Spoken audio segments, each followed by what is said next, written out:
Hello everyone, it's Richard here, and it's becoming more and more of a relief to make these videos in the evening when I feel I've got a clear mind and can speak about everything quite clearly and coherently about what's happened during the day, some of my insights into it, some of my thoughts regarding other things.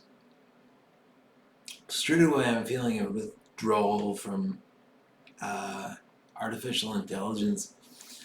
Um,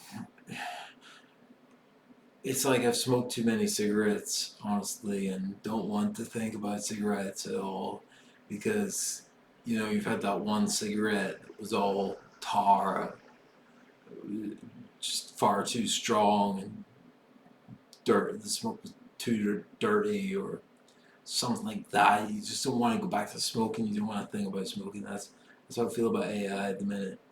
Um, I've had a few what I call sacred sleeps recently where the energies would be very, very low in my body, and I would feel the deflation and collapse of my internal will to um, the point where I would need to rest. And during those rests, I would feel ecstatic joy flowing through me from my toes to my head, back to my toes, just flowing throughout me. I'd be really enjoying it. In fact, it would get so good, my eyes would open again and I'd go, whoa, I wasn't supposed to feel that good. And in that state, I know it's sacred. As soon as I get my feet on the floor and out of bed, I realize that what I've been through is a sacred experience. And how I know that is to go back to the AI and say the same things over again would be, as the Bible describes, a dog returning to its vomit, right? Um, so that's what I have to say on words themselves after a period of sanctity and cleansing provided by just a simple afternoon nap. Now, I've got a close friend that I live with in the community, and I was around her house seeing her new kitten, and I, among sharing cups of coffee and stories about our mental health, and it was during those mental health conversations that you know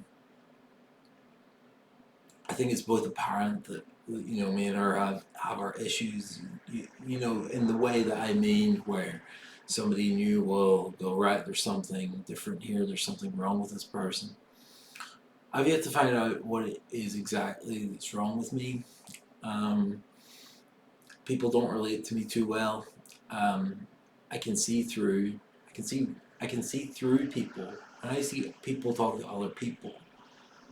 I can tell he's manipulating her with certain flatteries or uh, misgivings or boasting and things like that. It's not that I don't understand people. I have a lot of isms that make autism seem reasonable as a word to describe what I am. Um, I think it's reasonable. I think schizophrenia is reasonable to tag on me, and you're thinking, oh no, not this topic again, anyone that knows me. Well, here it is. Honestly, all emotion to me is energy in motion. And if that energy is going to be called anything, and it's warm, and it's electrifying, or it's fleeting, or it's soft, or it's exposed, um, these are all emotions that I have. Yes, those words of different forms of love. Grief is trapped love. Frustration is confused love that love is scared of. It's a hard barrier, frustration. My love can clamber against it, really try to get into it, but at the end of the day, it's like love is frustration phobic in my world. Now I realize that I can't hold a proper conversation with most people. You have to be a foremost initiate into my life and how I see things to really talk about things to me. That's why I like my autistic friends the best. They're and within that, there's also this. I'm very in touch with the female side of my brain, right? My videos are probably more like female videos, female video format, speaking about emotions, speaking just for the sake of speaking to get it off my chest, and describing emotional conflicts in life. In that way, these videos are very feminine, but I also interact with the world in a male way. There needs to be the goal, there needs to be the point to it, and there needs to be a mission to complete. Or a less cheesy way of saying that, if you know what I mean. There has to be the outcome you're looking for, there has to be a goal, there has to be a mission. That's what it's like being a man. And rather than being a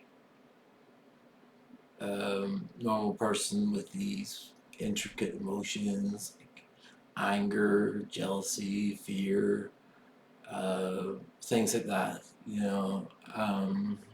they just seem like petty issues to me.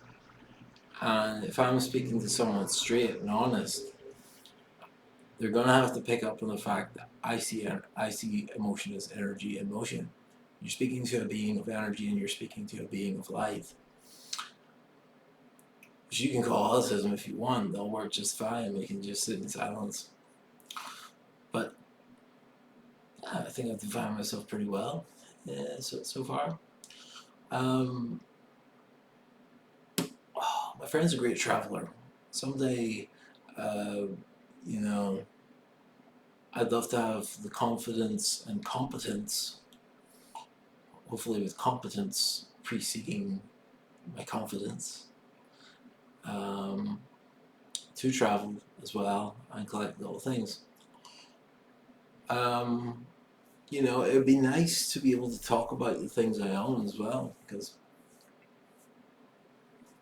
I own a lot of great stuff. I'm very thankful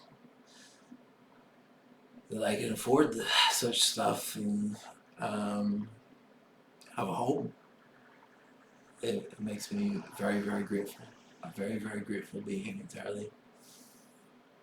And pleased that I have life, I have temperament, I have civility within me. I'm very, very glad for all these things. Amen.